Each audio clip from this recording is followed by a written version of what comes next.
An emergency room doctor. I had just finished my night shift and walked out of the hospital entrance when I got a call from a colleague at the hospital. "Dr. Morgan, you need to come back right away.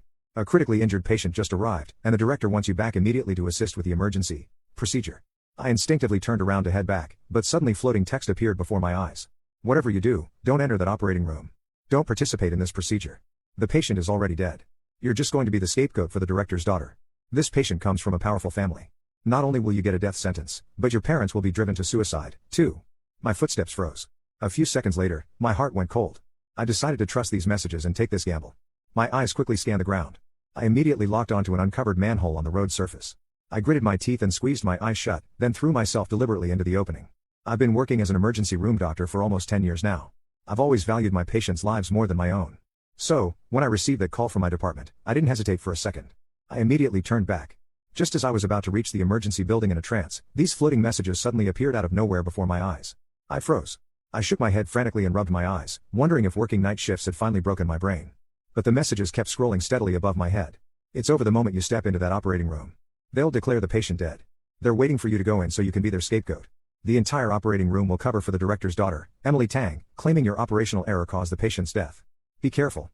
My mouth fell open. Emily Tang was my roommate and close friend throughout our 4 years of medical school. Why would she choose me as her scapegoat? Countless questions swirled through my mind. I didn't know what to do. Just then, I heard passersby nearby discussing a car accident at the intersection. "Did you see that Bentley with the 8,888 license plate that went into the river earlier? The owner's already been sent to the emergency room.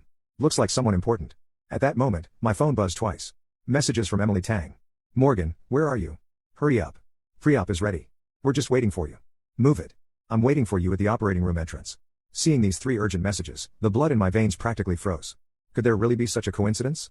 A patient with serious connections, and Emily frantically urging me to get to the operating room. Thinking calmly about it, this was supposedly just a routine emergency.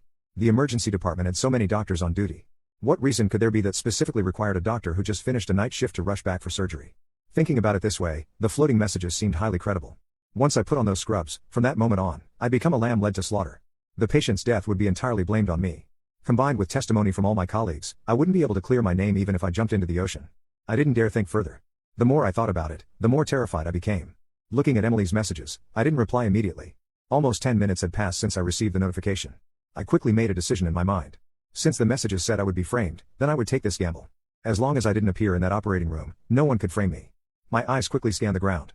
I immediately locked onto a spot in front of the emergency building, an uncovered manhole on the road surface. I pretended to hurry toward the emergency entrance. As I approached the opening, I gritted my teeth and suddenly shut my eyes, then threw my entire body into the manhole. The sensation of weightlessness suddenly engulfed me.